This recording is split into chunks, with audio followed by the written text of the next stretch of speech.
Hello guys, and welcome to this a little bit more in depth for the demo class than the previous videos that we did. The other videos were just a little bit of an overview for people who are just coming into the game, weren't too sure what the demo class was, and just giving you a feeling of some of the weapons and things.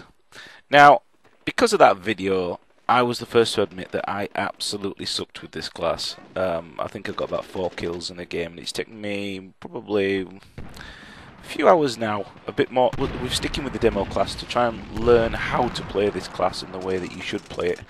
And the first thing I can tell you about the demo class is this is the thinking man's class. You definitely, although there are tactics in all the classes, I think the demo class has probably got one of the more in-depth style of gameplay. It's very suited to its individual style, if that makes sense. There are certain things that you shouldn't or wouldn't want to do with this class, and certain other things that it really does benefit from. So in this video we're just going to go through one whole gameplay.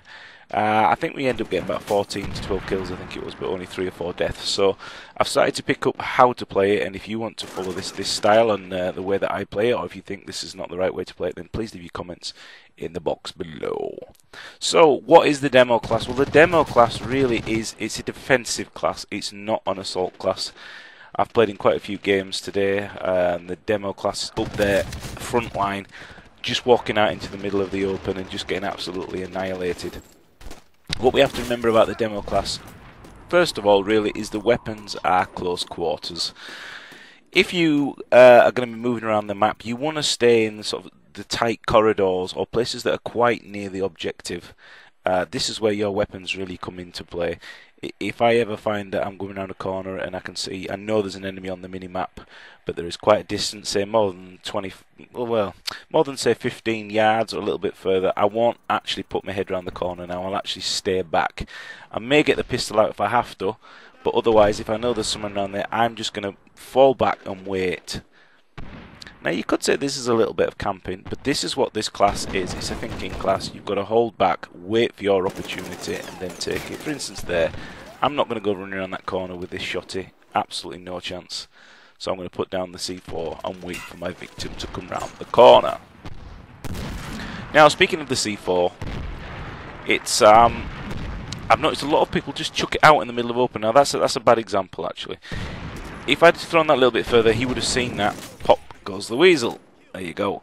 You want to try and put this in doorways like the snipers do. So as the enemy are running through the door or down the corridor, they're not actually going to see that as they're coming around the corner, because they'll just stop, shoot it, and come back round, and you're going to miss your opportunity for a kill. So the best place with the C4 is to put them in the corners, places that are hidden.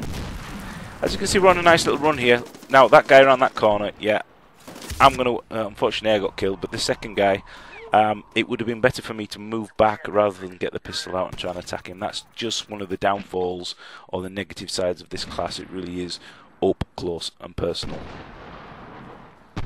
Now, I've noticed a few people on the forum saying that this is the noob weapon, but I think that's just because this is our powerful weapon. I think it's the A12, is it? The auto shotgun.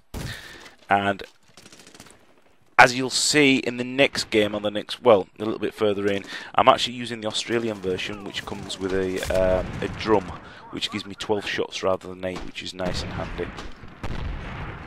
The next thing to discuss is this, the first unlock. Now, not a lot of people know that you don't have to use all these shots in one go. If I want to take a couple of shots now, put it away and bring the rifle out, I can do. And you don't need to spam all these out straight away and use them all up. If you get the opportunity to do it, you can do it again.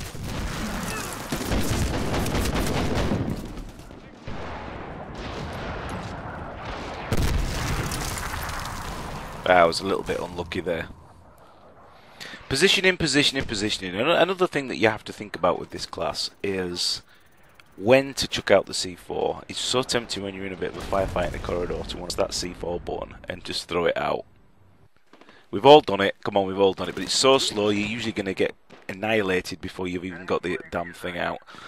So, again, you want to take your time with it. Now, the visor can be a godsend. It's best to move around before you think you're going to get into combat with the visor down, because you can get into the action quicker. Then get your visor down and wait back. This is a good position here that I'm actually talking about on this map. I can't remember the name of the maps. It's better for me to wait here now Obviously with my health building up, again, I keep seeing a lot of people, they'll go into the action, fight, fall back a little bit, and then run straight back in before they've got full health. It's pretty pointless because you're just going to lose your life. This guy around here, there's no way I can get in with this shotty. And if I go down with a pistol, he's already going to be aiming. So we're going to soften him up a little bit with the C4, which is a great thing. You can actually throw C4 over walls, over boulders, into buildings, through windows and things like that, and you can get some nice kills just by throwing the thing. Just be aware that it takes a while to actually throw the thing. Now, as I mentioned in one of my other previous videos, you may not know that the demo class can plant bombs in half the time, and we can also defuse them in half the time as well. So this is a great game for hotspot. If one of your other team's already putting the bomb on or defusing it, a nice little tactic I've noticed is to put your shield down and stand in front or behind of him. So basically you're acting like a human shield. Me personally, I'm not bothered about the kill-death ratio. I'm just, you know, it's fun to win, obviously, and everybody wants to win. But I'm more of a team player. If my friends are taking the flag and I'm hovering around the flag and I can see an enemy coming, I'll more likely want to take the enemy out than be bothered about getting the extra points for the flag take. That's just the way I am. I guess I'm a bit more of a team player than some of the other guys. So this is a good position here, and I'm just going to wait here now while the assault class and my other team buddies, they move up. I'm more of a support role here as we've decided to try and push up for this flag at the top. So again, I'm just going to wait here, wait until I get some real up close and personal kills coming in. There we go, that's a nice example. And I'm just going to fall back a little bit. 54 health, so I'm going to just re-heal myself, and I'm going to wait, that's it. Just going to keep supporting him, and there we go. A nice couple of kills just by holding back. If I'd actually run in there with that shotty, even though I saw him on the mini-map, chances are I would have got killed by these guys who are actually there now. So with this class, you really do want to it's all about timing. Take your time with it, get into cover, and you know, strike when they come to you. It's better that they come to you rather than you go to them, I think.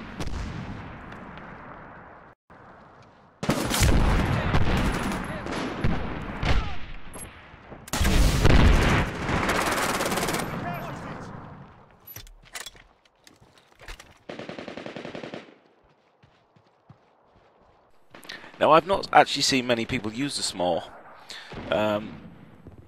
It's more of an anti-vehicle weapon, so I'm not quite sure why it's one of our unlocks. It's not a huge advantage. You wouldn't really use a small. Well, I know in Battlefield we use it against infantry and it's frowned upon, but it's not really an infantry-based weapon. And unfortunately, you only get 2 shots. So actually, with this class, I do prefer to get, is it the M32 grenade launcher, because you get 6 rounds. So obviously you can save up and go for the Apache further up, but you know, it's never really interested me doing that.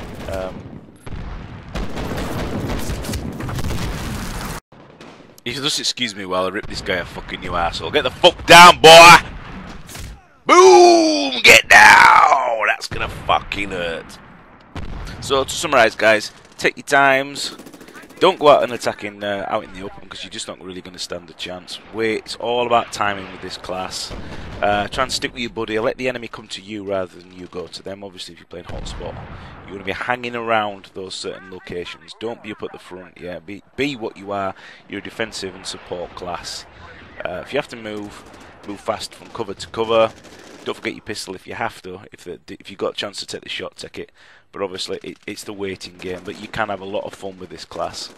If you'd like to leave comments in the box below, if you feel that this video is not being the right way to play it, then leave your comments in the box below. But in the meanwhile, thanks for watching. Subscribe, and we'll see if we can do some more videos. Thanks for watching. I've been Para. I shall see you on the PC battlefield.